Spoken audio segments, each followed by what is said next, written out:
Here's the real problem. Number one, the Democrats don't want unity. Maybe some in the center left do, but AOC and the squad, no. The political left on Twitter, no. Biden's got real unity problems right in Democrat Central, and without cleaning that up, there's no point in calling for brotherhood. And what about the Trump supporters? They're not game for the group hug either. For 4 years, they have been called the dregs of society. It wasn't enough to go after Trump.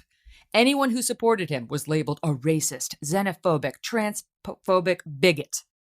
Now that Biden's won, those 71 million Republican voters are supposed to simply choose healing. And all that stuff the left said about them being absolutely awful, well, forget about that. Forget about all of this. Listen. Do you think that people who support President Trump and his immigration policies are racist? Anyone who supports this is supporting racism. Trump relied on a coalition, and a core part of that coalition were racists. Yeah. Donald Trump is a product of the white man's, the anguished, nervous white guy's lizard brain. Those people who are supporting what he's doing here are racist, period. If you hold down the woman while the rapist is raping her, and you didn't rape her, are you a rapist? These policies that this administration is putting forth are intentionally cruel. They are racist, and it is our job as citizens to speak out against that. Now, does that mean that we're going to be violent? No. But does that mean that Sarah Sanders can have a nice, quiet dinner with her family when she's taking our tax dollars to implement this policy? I don't think so. You cannot come into this White House with the idea that these people aren't the enemy. They are. This president has radicalized so many more people than ISIS ever did. If you vote for Trump, then you, the voter, you, not Donald Trump, are standing at the border like Nazis, going, you here, you here. We all know now that he's a racist. He's a disgusting racist. Anybody who still supports this guy needs to look in the mirror and ask themselves if they are racist also. Ask yourself why the left would even want to unite with such people. Nazis, they said, racists and bigots and supporters of evil. And as it turns out, the targets of those smears don't appear to me to be in a mood to suddenly kiss and make up. But let's just say we embrace the sunny rhetoric for right now, okay? We have a kumbaya moment in which everyone gets a lifetime pass on the awful things they did and said during Trump. Both sides. Then what? How unified are we really going to be if Biden does indeed try to pack the Supreme Court? If Democrats try to defund the police in your neighborhood? What about when critical race theory classes are mandated again in federal agencies, as Biden promises they will be, and white people are told to shut up and listen to how they are all white supremacists by nature of their pigmentation?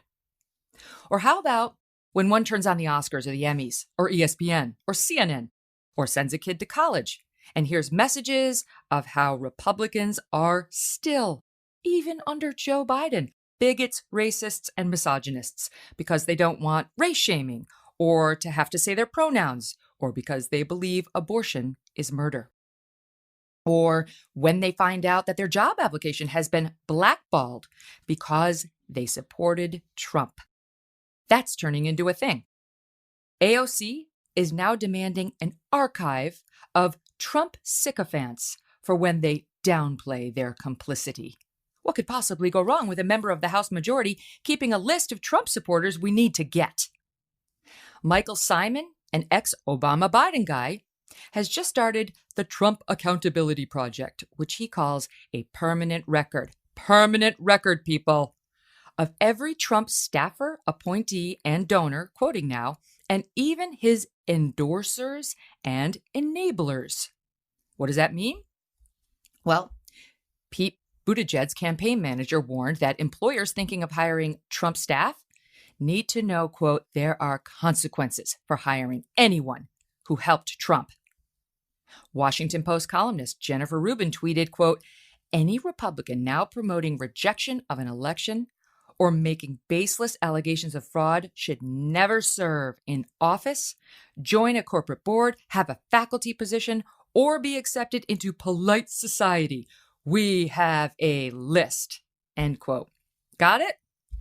No more jobs or polite society. The Washington Post, old democracy dies in darkness, is watching you. All of you. Or at least those who want to investigate voter fraud. You got it? But it's damn time to unite and heal. And anyone who says no is a crybaby. Look, it has gotten ugly on both sides these past 4 years. And the truth is, some wounds take a while to heal. Some are beyond repair. And sometimes, understandably, there's no interest in healing. I don't know if we're there, but I don't feel hopeful about unity. I feel hopeful about us, about reasonable people's ability to conduct themselves with dignity and kindness most of the time, and to love our families and enjoy our friendships, and not unfairly demonize anyone who doesn't think like we do. I think most of the country is still not that political, and that most folks don't get too agitated by one election or another. So that's hopeful. Whatever happens, we're still living in the United States of America, the greatest country on earth, where, at least for now, you are technically free to hold your own opinion, to think what you want and say what you want, to live as you want. And if people continue to try to erode these freedoms, you are free to fight back if you want. Maybe unity isn't the thing at all right now. Maybe liberty's the thing, the goal for now. And maybe that's just fine.